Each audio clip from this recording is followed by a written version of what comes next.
This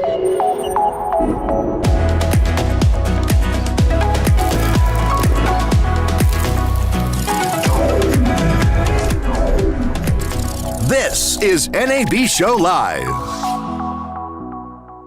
Hey, this is Art Freeman with Broadcast Beat at NAB Show Live. I'm here with Emery Wells, co-founder and CEO of Frame.io. Hey, doing great. Awesome. So, tell us a little bit about Frame.io. Sure. So Frame.io is a video review and collaboration platform. What does that mean? It means there's a host of tools that help filmmakers, editors collaborate while they're making video. What are the challenges that people have when they're making video? First, you have a lot of big video files that people need access to, right? You have your dailies, you have your work in progress edits, you have lots of different things that you're making that you need to distribute for different reasons. Most people historically have turned to file sharing services, something like Dropbox or Box, and that's fine if you want to share one big file, right? But what if you want to share the work in progress edit? You're working on an edit. You need to share that and you need to get feedback. Most people would turn to something like maybe Vimeo or YouTube because there's a better video playback experience.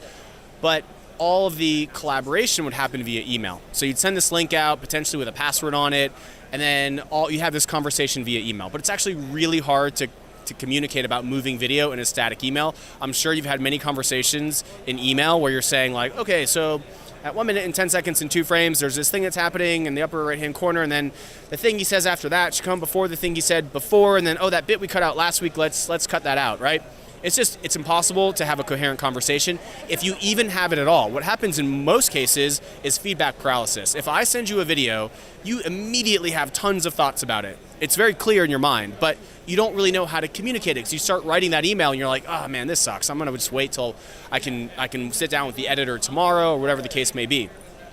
So Frame.io allows you to leave timestamped comments. Rather than having to do that email, you leave a comment on a particular frame. You can draw and annotate on that frame to be really clear about what you're trying to communicate. We handle the high-speed file sharing, all the version management that happens as you're iterating through multiple versions of your edit. We handle dailies. We handle a whole host of things, and then we're integrated into all the creative platforms. So. And all of that is within the confines of Frame.io. That's all within the confines of Frame.io. There's lots of different ways to share that material out when you're trying to get feedback from your clients, or you want to present something to your clients as finished, or you want to send out deliverables. We have all kinds of tools for that. And that's all within the web app. So the main application is a web application. You can access it from any browser.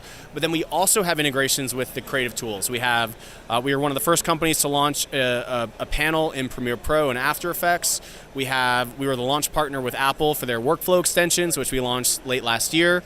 And today at the show, we're launching an integration with Blackmagic's DaVinci Resolve. And what's really exciting about today's launch with DaVinci Resolve is Blackmagic actually built it themselves using our new developer platform. So it's natively woven into the fabric of Resolve. You don't have to download anything, it's just in Resolve. And I can tell you more about that.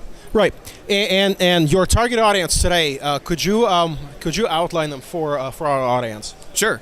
So we've had close to 750,000 filmmakers from all around the world sign up to Frame.io, and that's everyone from individual creatives and event videographers all the way up to Hollywood studios, broadcast organizations, big media organizations like Vice and BuzzFeed. So Frame.io really is for everyone. We have a plan that's accessible to individuals and small teams, but we also have the security and the compliance and the robust tools that are necessary to deploy this at a Hollywood studio or a big media organization like BuzzFeed or Vice, where they have 1,000 people collaborating on Frame.io. Emery, do you think it's possible for you to outline some of the key points of the software for us now? Sure. So this is what Frame.io looks like. You basically have a list of projects here on the left, your current project in the middle, and all your collaborators on the right. So I'm going to take you through an example workflow. I'll try to move pretty quickly here. I'll create a new project. We'll call this demo. I have a whole bunch of options I could set up on this project. For example, maybe I don't want people to download the material in this. I could turn download permissions off. But I'll go ahead and create the project, and the first thing we need to do is grab some media from the desktop. So here I have a mix of video, audio, and stills. You don't have to pre-compress anything. It doesn't have to be in any special format. You just drag and drop. All of the files of various formats at the same time. That's right, and they could be in a folder structure. We'll retain the folder structure. And what's happening now is an accelerated file transfer. So this file transfer is up to 5 times faster than Dropbox, and you ask yourself, well, how do we do that? Are we creating magical bandwidth? No, we're not. We're not creating magical bandwidth. It'll only go as fast as your bandwidth provides. Provider, but we will maximize all of the bandwidth that you have, which is not something that every uploader can do. So when you use a dedicated file transfer solution like Aspera or Signiant, which are designed for speed, that's what they're doing. They're maximizing the available bandwidth that you have.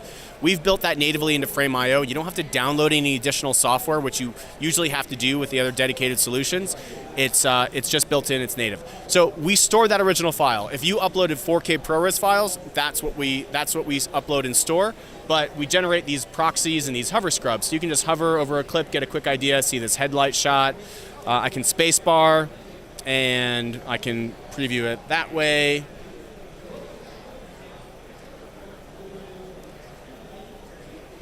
It's not previewing at the moment, but we have quick look, so a really quick way to just kind of navigate around your media. The whole interface is built for speed, so you can do things like drag and drop.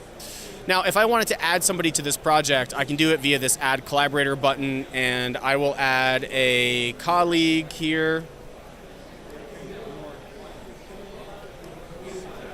We'll add Marcia. Now Marcia's going to get an email notification and an in-app notification, which means anything that goes on in this project, new uploads, new comments on clips, she'll get notified via our iPhone app with a push notification if she has that, or an email and an in-app notification up here. So I'm going to jump over to this other project that I had previously set up. And one of the things that we manage is version control. So as you know, during the creative process, there's an endless number of versions. And rather than having 25 thumbnails of all those different versions, or even worse, having 25 individual links in your inbox, potentially with different passwords associated with them, we create version stacks. So these two clips that I have side by side are two different versions of the same edit. And I'll just drag the new one. I have, this is V2. I'll drag this new one on top of V1, and I've created a version stack. And now this is like a nice little neat kind of organized folder of all the versions or all the different versions of this edit. And those versions will be available to me when I'm in the player. So I'll jump into the player, and obviously the first thing we can do is play things back. Turn the volume up. So I can say, you know, great shot. When I hit submit, as you notice, when I started typing, the video automatically paused. So I can sit there, I can just sort of take it in, what I'm watching. I start typing to get my thought out. The video pauses, I hit enter, and the video automatically resumes. Now, sometimes that comment that I just left is timestamped. It's on that frame. But sometimes the comment on its own is not enough, and you need to further communicate your idea. So for example, what if I wanted to say, you know, can we brighten up the logo? Now, in this case, it might be kind of obvious what the logo is, but I can actually draw and annotate right on the frame. We have a bunch of different shapes and colors, so you know, my editor is, you know, not the brightest, so I want to be really specific.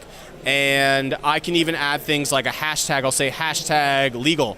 And hashtags are a way to organize my comments. I could say hashtag legal, hashtag color, hashtag VFX, and then I could sort of, you know, sort through those different comments. So that sounds amazing, and it looks like there's a lot of features and a lot of capabilities that are built into the software. And for that and much, much more, tell us where can the attendees find you and get a full demo of the software and talk more about the product. You can go to frame.io.